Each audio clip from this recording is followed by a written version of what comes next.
So I'm at the airport and they've got this deal for 5 donuts for $5, which is an awesome deal because it's pretty much the same price as buying 3 donuts anyway, so it doesn't matter.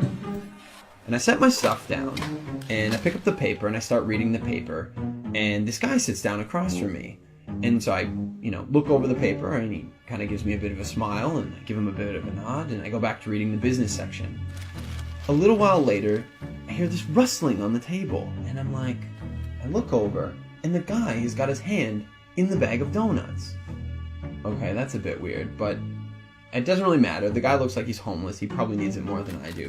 And I've still got 4 donuts anyways, and I'm not going to eat all 4 donuts, so what do I care? So I reach in the bag and I grab a donut and I start eating it. And I go back to reading the paper.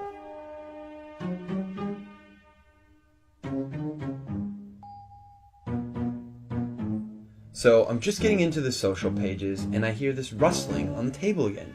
And I look over and the guy's got his hand in the bag of donuts again. He takes a bite and I'm like, what the crap?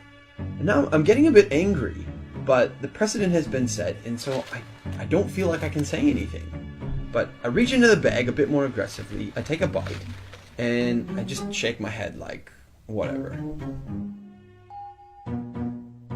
So a few minutes have gone by, and there's this call on the loudspeaker for the next departure, and the guy gets up and he starts gathering up all his stuff, and he gets to the end of the table and he stops. And I see him out of the corner of my eye, and he reaches into the bag, and he pulls out the last donut. And I'm like, seriously?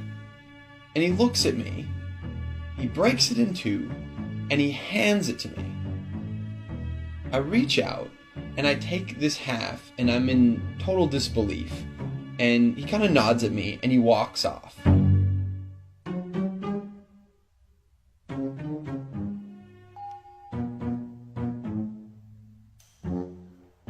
So, while I'm sitting here, pondering the absurdity of what's just happened, I hear the call for my flight. And so I get up, and I grab my bag, and I grab my jacket, and under my jacket is my bag of donuts. Not only was I eating that guy's donuts the whole time, and he didn't say anything, he took out his last donut, and he broke it in half and gave it to me.